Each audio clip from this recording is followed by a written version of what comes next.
Le président de la Confédération des États du Sahel, AES, a procédé le 23 janvier 2025 au lancement du nouveau passeport de l'AES qui sera mis en circulation à partir du 29 janvier 2025. Au niveau national, toutes les dispositions ont été prises pour que ces orientations soient suivies.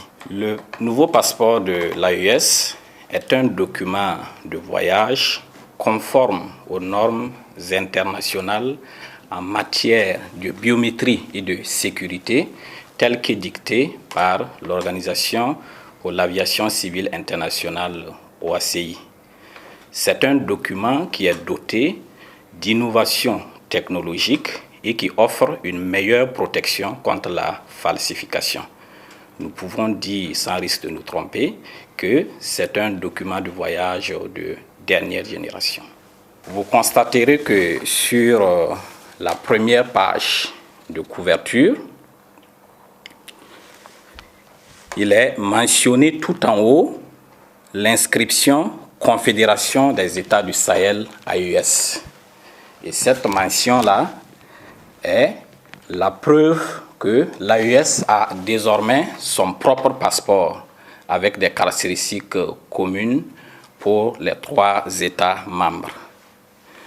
Juste en bas, il y a la mention du pays émetteur, Burkina Faso, suivi des armoiries et de la devise du pays. Et à ce niveau, il est important de souligner que le passeport AES du Burkina Faso prend en compte la nouvelle devise « La patrie ou la mort, nous vaincrons » qui a été adoptée par l'Assemblée législative de transition.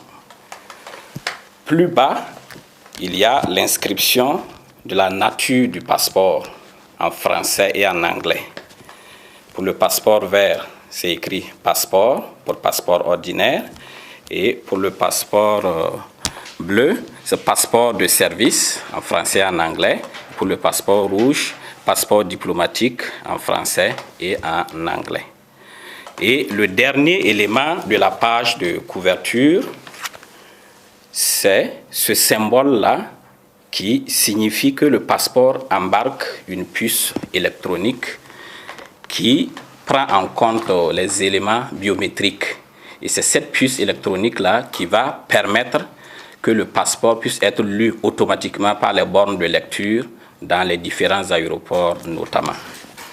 Et pour terminer avec la couverture, il faut signaler que la dernière page de couverture est estampée du logo de l'AES, qui est tout en or de haute qualité.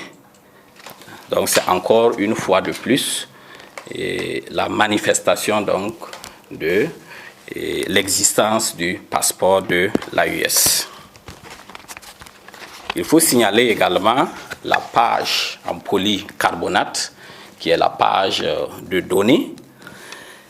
Le polycarbonate qui est une matière spéciale et qui donne des garanties en termes de durée et qui permet d'embarquer beaucoup plus d'éléments de sécurité par rapport au papier fiduciaire simple qui était autrefois utilisé.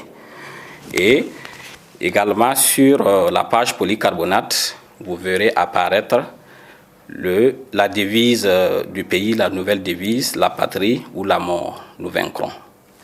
Donc ce sont essentiellement ces éléments-là qui ont connu une évolution au niveau du passeport de l'AES. Alors nous pouvons donc dire que le passeport du Burkina Faso est vraiment conforme en tous ces éléments aux spécifications techniques du passeport AES telles que arrêté par les ministres de la sécurité des 3 pays et validé par les chefs d'État des pays membres de l'AES. Le délai de validité du passeport AES reste le même que le passeport antérieur. Il est de 5 ans. Et les titulaires, les détenteurs des passeports des générations passées, c'est-à-dire les passeports avec l'inscription Burkina Faso seulement, et les passeports avec l'inscription CEDEAO, qui sont toujours en vigueur, ces détenteurs-là peuvent continuer à utiliser ces passeports jusqu'à leur date d'expiration. Donc il n'y a aucune inquiétude à ce niveau.